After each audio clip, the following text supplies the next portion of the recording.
নারকেলডাঙ্গার বস্তিতেও অগ্নিকাণ্ডের ঘটনার দায় কার, এ নিয়ে যখন প্রশ্ন উঠছে সেই প্রশ্ন তুলে রবিবার সকাল থেকেই উত্তপ্ত এলাকা।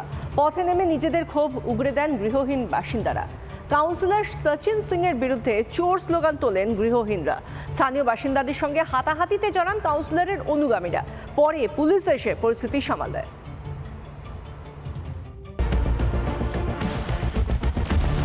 নারকেলডাঙ্গা বস্তিতে অগ্নিকাণ্ডের ঘটনায় মেয়রের সামনেই বিক্ষোভ গৃহহীনদের। প্রশ্ন, এই ঘটনার দায় নেবে কে? ঘন্টা পর এসেছে কাউন্সিলর, কন্টিনিউ ফোন করছি কাউন্সিলরকে, ও পিক আপ করছে না, কন্টিনিউ ফোন করছি, কাউন্সিলর এসেছে 2 ঘন্টা পর। নারকেলডাঙ্গা অগ্নিকাণ্ডে পুড়ে ছাই হয়ে গিয়েছে প্রায় 100 বস্তি। শীতের রাতে খাবারটুকু পাননি বাসিন্দারা। রান্না করা রুটি পুড়ে ছাই হয়ে গেছে। বস্তিবাসীরা প্রশ্ন তুলেছেন, এই অগ্নিকাণ্ডের দায়িত্ব নেবে কে? তা নিয়ে শুরু হয়েছে বিক্ষোভ। অভিযোগ স্থানীয় কাউন্সিলর সচিন সিং এর বিরুদ্ধে। এই যে বাড়িটা দাঁড়িয়ে আছে সেই বাড়িটা এক সময় ছিল ফিজা খাতুন একটি মেয়ের। সেই মেয়েটি বাড়িতে থাকতো, তার বই খাতা থেকে জামা কাপড় সব কিন্তু এই মুহূর্তে পুড়ে ছাই হয়ে গিয়েছে। এখানে শুধু এই বাড়িটি নয়, এই লাগোয়া পরপর যতগুলি বাড়ি তোমাকে দেখাবো এই মুহূর্তে, সব কিন্তু পুড়ে একদম ভস্মীভূত হয়ে গেছে, ছায়ের গাদায় পরিণত হয়েছে। এবং কোনটি কার বাড়ি, কার জিনিস কিছুই বোঝার উপায় নেই। অন্যদিকে টাকা নিয়ে বেআইনিভাবে একতলা বাড়ি 2 বা 3 তলা করে দেওয়ার অভিযোগ উঠছে বস্তির মধ্যেই। অভিযোগ উঠেছে বেআইনি গুদাম নিয়েও। দাবি, গুদাম থেকে ছড়িয়েছে আগুন। সচিন সিং একতলা করে দিয়েছে, ওরা কিনে নিয়েছে জায়গা চামচাদের সঙ্গে, আর ওটা কিনে 2 তলা 3 তলা করে দিয়েছে, উঁচু করে দিয়েছে।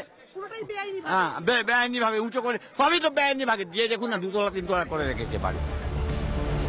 যদিও সব অভিযোগই অস্বীকার করেছেন কাউন্সিলর সচিন সিং। উল্টে তিনি এই দায় চাপালেন স্থানীয় এক ব্যবসায়ী হায়দারের নামে। এখানেও কি গোষ্ঠীদ্বন্দ্ব? কাউন্সিলর হয়ে আমার প্রথম কাজ ছিল ক্যানেলে যত আনঅথরাইজড ইনক্রোচমেন্ট রয়েছে সেটা নিয়ে আমি লেটার করেছি, পুলিশ প্রশাসনকে আমি লেটার দিয়েছি।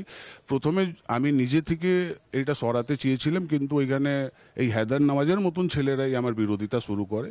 তো অত বিরোধিতা মানে অ্যাজ এ পার্সাদ আমি নিতে পারিনি। তখন আমি পুলিশ প্রশাসন বা নেতা মন্ত্রীদেরকে জানিয়েছি, ওনারা যতটা পেরেছেন ততটা করেছেন, কিন্তু আবার ইনক্রোচমেন্টটা ওইভাবেই বেড়ে গেছে। তো অ্যাজ এ কাউন্সিলর আমার পক্ষে একা সম্ভব ছিল না। একদিকে হাহাকার আর অন্যদিকে অগ্নিকাণ্ডের ঘটনায় শুরু হয়েছে রাজনীতি। চলছে দোষারোপের পালা। যে গুদামের কথা বলা হচ্ছে সেই রকম কোনো গুদামের নাকি অস্তিত্বই ছিল না। হায়দার নওয়াজ তিনি কিন্তু মিথ্যে অভিযোগ করছেন, কারণ ঘটনাস্থলে তিনি সাথে সাথেই পৌঁছেছিলেন। তিনি জানিয়েছিলেন পুলিশকে যে ওইখানে একটা বেআইনিভাবে গোডাউন তৈরি করা হয়েছে, যেখানে প্লাস্টিক মজুদ রয়েছে, দাহ্য পদার্থ মজুদ রয়েছে। কিন্তু একটাই প্রশ্ন আমাদের, যেখানে এই যে একজন জনপ্রতিনিধি, একজন কাউন্সিলর, তিনি পুলিশকে জানানোর পরেও পুলিশ কোনো ব্যবস্থা নিল না। বছরের পর বছর ধরে ওই ঘিঞ্জি ঝুপড়িতে গোডাউনটি রয়ে গেল কি করে? এটা তো উনি প্রথমে আমি আনসার দেবো, আপনি তো গিয়ে ওখানে জিজ্ঞাসা করে নিন, ওখানে লোকটা আছে, উনি জিজ্ঞাসা করে কি আমার গোডাউন আছে কি। আমার ওখানে একটা গোডাউন নেই। আমি সচিন সিং, উমার আছে 39, আমার এজ আছে 35। আমি কিন্তু এদিকে অনেক কাজটা করেছি, কিন্তু আমি কোনোদিন ঝোপড়ি ফোপড়ি আমি কোনোদিন করিনি। একটা লোক ওদিকে বলতে পারবে না কি আমার একটা ঝোপড়ি আছে। দায় পুরো আছে কাউন্সিলর সচিন কুমার সিং। ওই নিজে নাকামি ছুপার জন্য পুরো ব্লেমটা ডালছে আমাকে। ঘটনা ঘটার পর থেকেই সেই ঘটনা নিয়ে শুরু হয়েছে রাজনীতি। একজনের দোষ গিয়ে চাপে অন্যজনের ঘাড়ে। ফলে সমাধান তো দূরে থাক, রাজনীতির খামচাখামচিতে থমকে যায় পুনর্বাসন। প্রজ্ঞা সাহা, রুমকি দে, পায়েল কুন্ডুর রিপোর্ট, রিপাবলিক বাংলা। পুড়ে ছাই হয়ে গেছে প্রায় 100 বস্তির ঝুপড়ি। মৃত্যু হয়েছে এক প্রৌঢ়ের। গুরুতর আহত হয়ে হাসপাতালে ভর্তি এক ব্যক্তি।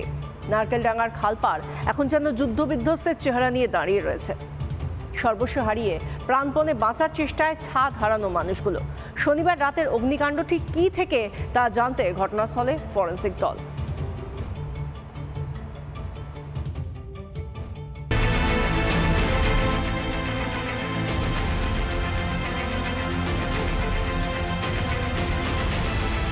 সব শেষ।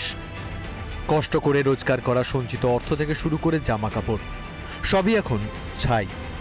শীতকালে কোথায় আশ্রয় নেবেন এতগুলো মানুষ, তা নিয়ে চিন্তার ভাঁজ কপালে। তাই হাহাকার করা ছাড়া আর কিছুই করার নেই।